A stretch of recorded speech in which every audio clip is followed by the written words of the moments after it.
জুমার দিনের প্রথম সুন্নত হচ্ছে জুমার দিনের ফজরের নামাজটা জামাতে পড়া। সবাই কয় খাইছে, হুজুরে ধরছে জায়গা মতো, আসল জায়গায়। জুমার নামাজের প্রথম সুন্নত হচ্ছে ফজরের নামাজটা কি পড়া? জামাতে। আফদালুস সালাওয়াত ইনদাল্লাহি সালাতুল ফাজরি ফি ইয়াউমিল জুমআতি ফি জামাআ। বিশ্বনবী বললেন জুমার নামাজের 15টা সুন্নত মুখস্থ রাখতে হবে। 1 নাম্বার সুন্নত ফজরের সালাত জামাতে পড়তে হবে। 2 নামাজ মুনাফিকদের কাছে সবচেয়ে কঠিন, একটা হচ্ছে ফজরের নামাজ আর একটা এশার নামাজ। এক আলেমকে জিজ্ঞেস করা হলো ফজরের বাতাসটা এত ঠান্ডা আর স্নিগ্ধ কেন? আলেম উত্তর দিয়েছিল, কারণ ফজরের বাতাসে মুনাফিকদের নাকের দুর্গন্ধ মিশে না।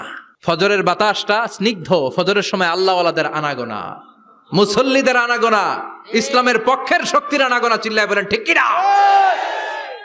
মসজিদে নববীতে জুমার নামাজের দৃশ্য আর ফজরের নামাজের দৃশ্য ছিল এক।